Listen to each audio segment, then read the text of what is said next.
Hace 30 años, las principales críticas y comentarios negativos del mundo motor recaían sobre ellos y sus vehículos. Hoy, superan en ventas a marcas como Ford, General Motors o la alianza Renault-Nissan-Mitsubishi, colocándose en el podio de los mayores fabricantes del mundo, superados únicamente por Toyota o el grupo Volkswagen. Solo en el 2023 registraron la asombrosa cifra de 6,85 millones de vehículos vendidos. Tan admirable presente resulta aún más impactante al considerar que tienen poco más de 50 años de fundación, un lapso relativamente corto frente a las marcas rivales. La vigencia de la surcoreana Hyundai es, sin duda, el resultado de la determinación de su fundador, Chung Ju-young.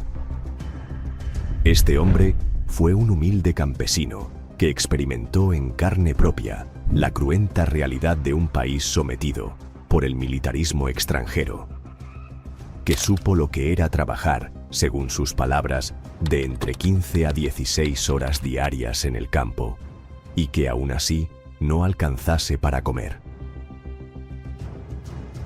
Sobre estos cimientos, logró fundar Hyundai, expandirla hasta ser un conglomerado industrial, y en el proceso, convertirla en un símbolo de la recuperación y el milagro económico surcoreano. Nación que por décadas fue azotada por las crisis, las guerras y la pobreza extrema.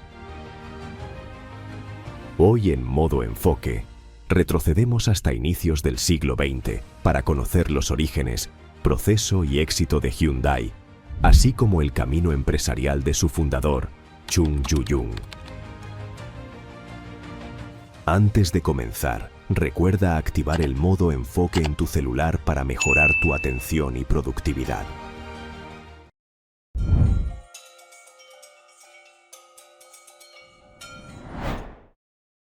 Es curioso pensar que los cimientos de una de las empresas más valiosas y exitosas del mundo globalizado se ubiquen en los actuales territorios de la comunista y dictatorial Corea del Norte. En efecto, el origen de Hyundai se remonta a un 25 de noviembre de 1915, con el nacimiento de Chung Ju-young en un pequeño pueblo de nombre Asan-ri, por aquel entonces perteneciente a la provincia de Gangwon, en la antigua Corea rural y precaria. El territorio coreano, desde 1910, había sido anexado al Imperio del Sol Naciente. Los japoneses, en su afán de expansionismo industrial y militar, buscaban explotar los recursos naturales y la mano de obra coreana. En ese contexto, se desarrolló la infancia del pequeño Chung, quien desde que cumplió aproximadamente 6 años de edad, y siendo el mayor de sus hermanos, se vio en la forzosa necesidad de involucrarse en el oficio familiar, la siembra y cosecha de arrozales. La vida era extremadamente dura. A pesar de someterse a extenuantes jornadas laborales de hasta 16 horas diarias, los réditos eran insuficientes para sostenerse. A esta grave situación se sumaba la obligación de entregar gran parte de sus cosechas de arroz como tributo al imperio japonés, dejando apenas lo necesario para sobrevivir. Todo esto sin considerar la profunda humillación cultural a la que fueron sometidos. Los coreanos eran tratados como ciudadanos de segunda clase en un esquema feudal controlado por colonos japoneses. Se les imponía el aprendizaje del nuevo idioma y la adopción de nombres nipones a fin de erradicar sus tradiciones coreanas. Evidentemente, las oportunidades de progreso para un coreano eran prácticamente nulas, pero no para Chung.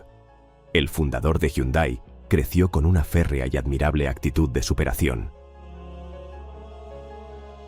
Desde pequeño estuvo fascinado con adquirir conocimientos. Solo cuando sus responsabilidades de trabajo le permitían, asistía a una escuela rural dirigida por su abuelo, donde aprendió lo esencial y le permitió soñar con algún día ser maestro. un sueño que no pudo concretarse, pues tuvo que abandonar los estudios a los 14 años para dedicarse enteramente al trabajo en el campo. De todas formas, su determinación por una vida mejor lo empujaría hacia un camino más ambicioso. Tras cumplir 16 años de edad, la rebeldía por dejar el entorno agrícola salió a flote. Si bien era respetuoso con su familia y comprendía la importancia de sus labores, no podía aceptar un futuro confinado a la pobreza extrema. Convencido de encontrar oportunidades en una gran ciudad, junto a un amigo, emprendió su primer intento de escapar. Recorrió 24 kilómetros hasta Chongjin, una ciudad portuaria en lo que hoy es Corea del Norte, para encontrar empleo en un proyecto de construcción. Las condiciones laborales eran terribles y el salario era ínfimo e irregular, pero esto no lo desanimaba. La sensación de independencia era más fuerte. Aún así, la travesía no duró mucho. Su padre, tras 2 meses, logró ubicarlo y lo llevó de regreso a la vida en los arrozales. Este breve encuentro con el ajetreado día a día de una gran ciudad únicamente acrecentó sus deseos de ser autosuficiente. Determinado en cambiar su destino, enfrentó 2 intentos más de fuga hasta lograrlo. En una segunda ocasión, buscó llegar a Seúl en 1932, con la ilusión de un puesto de trabajo que le habían prometido. No obstante, terminó siendo una estafa. Sin dinero, buscó ayuda en casas de caridad para pasar la noche, sin imaginar que su padre lo volvería a encontrar, llevándolo de regreso a casa. El tercer y último intento se daría a los pocos meses, y esta vez de una forma curiosa. Tras cumplir 18 años, Chung decidió vender una de las vacas de su padre para comprar un boleto de tren y emprender su viaje hasta Seúl. Esta vez, sin contratiempos, buscó trabajo rápidamente, consiguiendo un modesto empleo como ayudante en una tienda de arroz.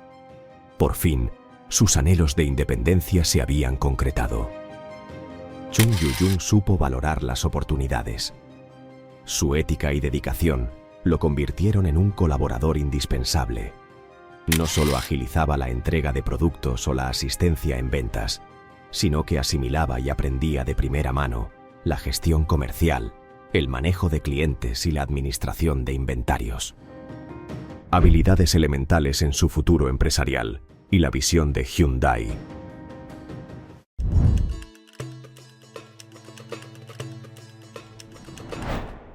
Por avatares del destino, el dueño de la tienda de arroz enfermó gravemente y en reconocimiento al esfuerzo y perseverancia de Chung, le encargó la responsabilidad total de su tienda, confiando plenamente en sus capacidades demostradas para tomar el reto. El joven coreano que había crecido en la pobreza extrema, trabajando 16 horas en los arrozales para sobrevivir, era oficialmente responsable de su primer negocio, el primer gran logro de su vida. No solo obtuvo un flujo constante de ingresos, sino que pudo sostener en gran medida a su familia en la lejana aldea, enviándoles dinero con frecuencia para aliviar las carencias económicas. Esta prosperidad fue sostenible, pero por algunos años. Corea se encontraba aún bajo el dominio imperial japonés, y el proceso de la Segunda Guerra Mundial afectó en gran medida el destino de esta nación.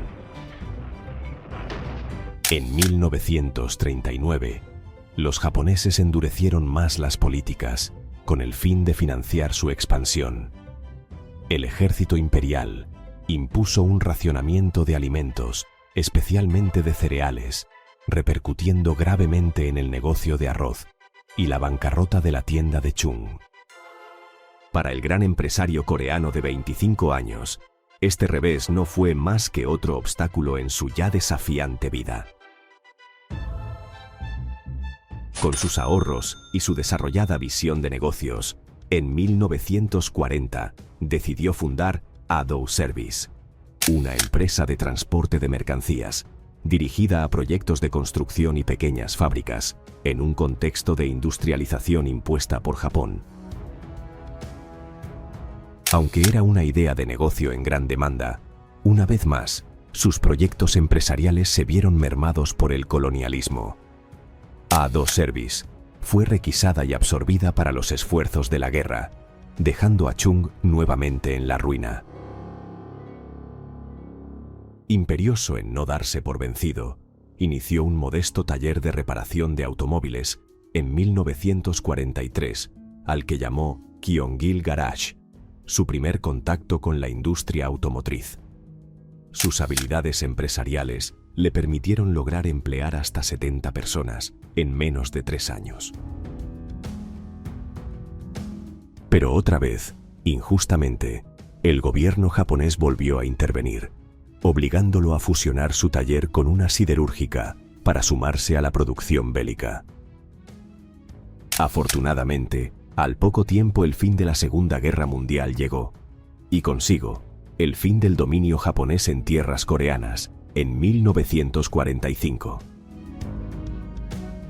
Tras 35 años, Corea fue liberada, pero en medio de una profunda incertidumbre.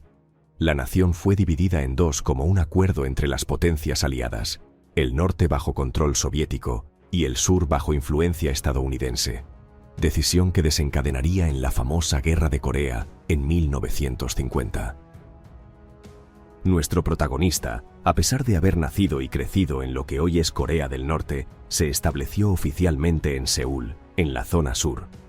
Y tras la instauración de un sistema de libre mercado, se abrió un mundo de oportunidades. Los estadounidenses trajeron consigo numerosos vehículos fabricados en su país. Como gran analista del mercado, Chung Ju-young decidió relanzar su taller automotriz bajo el nombre de Hyundai Motor Service en 1946. Eligió la palabra Hyundai porque en coreano significa modernidad, reflejando su visión de progreso y su latente deseo de contribuir al desarrollo de una Corea reconstruida. El éxito de Hyundai Motor Service le permitió a Chung soñar más allá del sector automotriz. En 1947 fundó Hyundai Engineering and Construction, entrando de lleno en la industria de la construcción.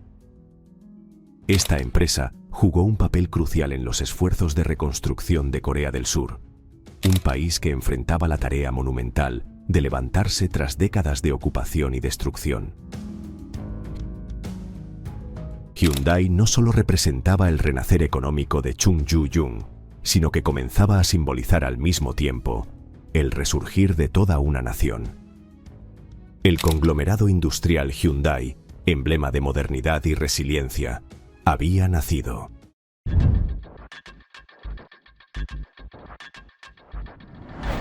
El esperado crecimiento de Hyundai durante los años 50 fue abruptamente interrumpido por el estallido de la Guerra de Corea a inicios de la década. Un conflicto devastador que paralizó nuevamente la economía del país. Enfrentando una vez más a los factores exógenos, el gran empresario coreano buscó la forma de mantener su compañía a flote, logrando acuerdos clave con las fuerzas aliadas para la ejecución de carreteras, puentes y otras infraestructuras esenciales en operaciones militares. La eficiencia y responsabilidad demostrada en este periodo convirtieron a Hyundai Engineering and Construction en una firma de renombre, siendo eje fundamental de la reconstrucción del país, tras el armisticio de 1953, que puso fin al conflicto. Con el resurgir económico, para los años 60, Corea del Sur empezó a implementar políticas destinadas hacia una economía orientada a la exportación. El nuevo gobierno alentó a los grandes conglomerados locales, conocidos como chaebols, a diversificar sus operaciones en sectores que acelerasen más la industrialización. Hyundai fue uno de los mayores beneficiarios de estas políticas, especialmente por la visión de Chung. El empresario ya había experimentado un primer contacto con la industria automotriz en su taller mecánico en los años 40. y desde entonces sostuvo un ferviente deseo de que Corea compita en este sector. Por estos años, el panorama automotriz nacional estaba dominado por fabricantes extranjeros, desde la importación hasta el ensamblaje, mientras que la producción nacional era inexistente. Chung comprendió que este era el momento idóneo para cambiar la realidad. De esta forma, en 1967, se fundó Hyundai Motor Company, la actual división automotriz, con la prioritaria convicción de fabricar el primer coche bajo capital y manufacturación surcoreana. Los inicios no fueron sencillos. A la falta de experiencia se adicionaban las limitantes tecnológicas.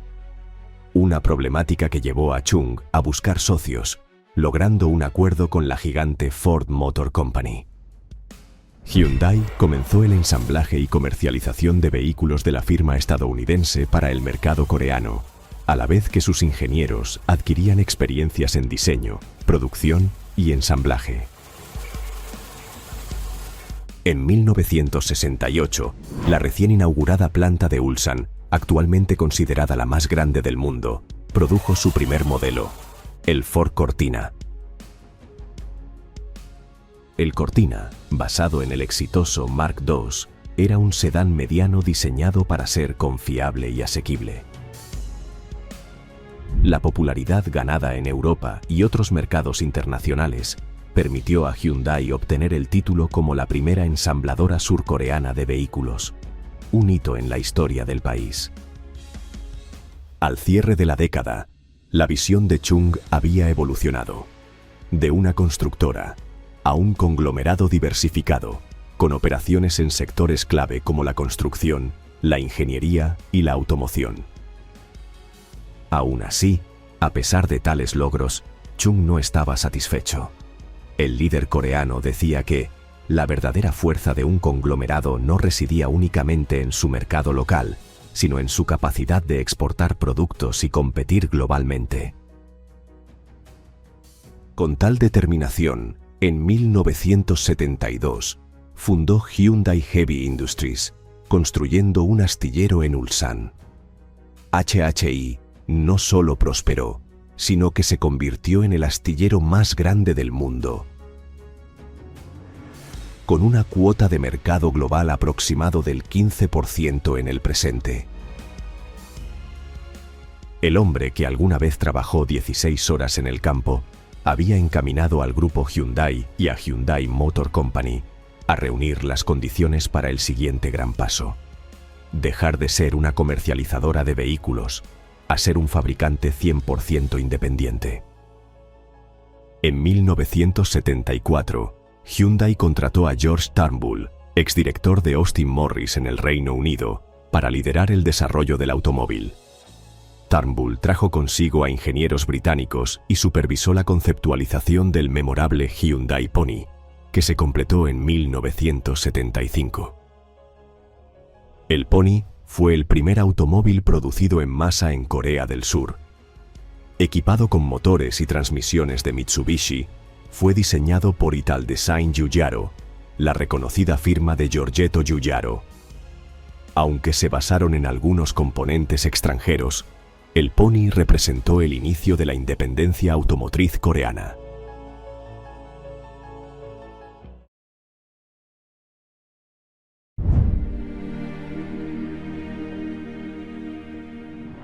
Fue un éxito rotundo.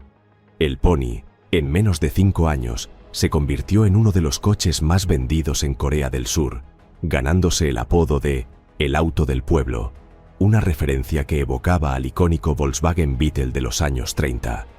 Su bajo costo y diseño accesible lo posicionaron como el vehículo ideal para una nación en pleno desarrollo. Las ventas locales no tardaron en traducirse en ambiciones globales. Apenas un año después de su lanzamiento, en 1976, Hyundai comenzó a exportar unidades a mercados emergentes como Ecuador y otros países de América Latina, así como a África y Medio Oriente. A la vez, en Europa, El Pony tuvo una importante acogida en países como Bélgica, Grecia o Países Bajos, gracias a su precio competitivo. De igual forma en Canadá, donde la segunda generación del Pony, lanzada en 1982, fue muy popular.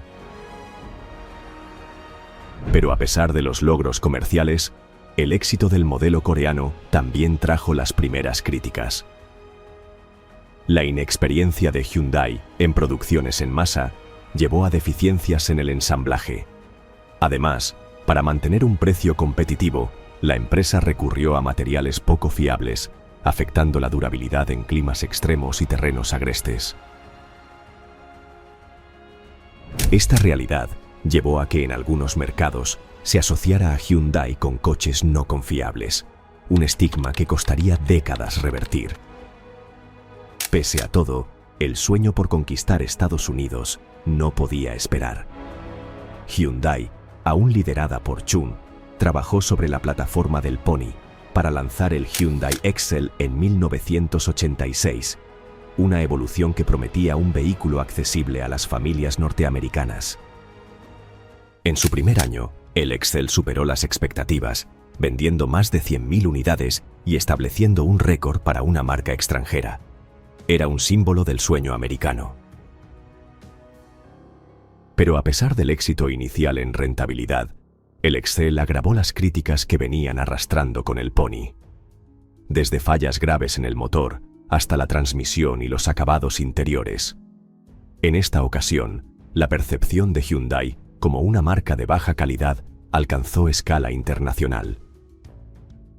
Para contrarrestar la imagen negativa, el conglomerado realizó inversiones masivas en investigación y desarrollo, estableciendo centros técnicos en Estados Unidos, Alemania y Japón, mejorando los estándares de calidad en sus plantas de producción. Una de las decisiones más efectivas fue la introducción de garantías extendidas de 10 años o 100.000 millas en los años 90, una medida que restauró en gran parte la confianza de los consumidores. Otra estrategia importante fue ampliar el portafolio. Además del Excel y el Hyundai Sonata, lanzado en 1985.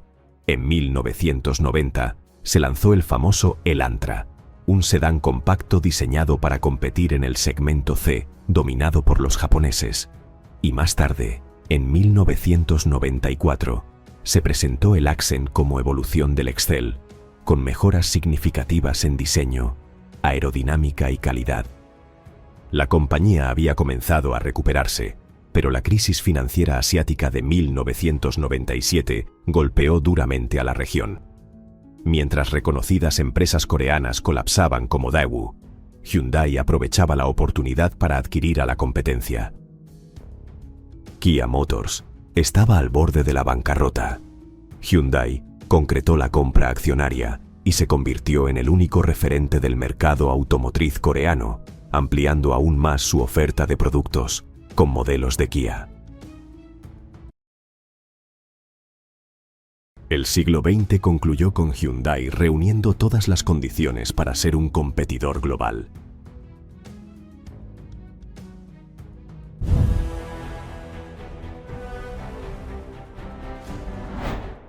El nuevo milenio tuvo un gran inicio, con el lanzamiento del reconocido Hyundai Santa Fe, el primer SUV de la firma para el mercado estadounidense, tomando por nombre una ciudad en el condado de Los Ángeles. Sin embargo, el inicio del siglo XXI también se vio opacado por la trágica noticia del fallecimiento del principal artífice de lo que hoy es Hyundai.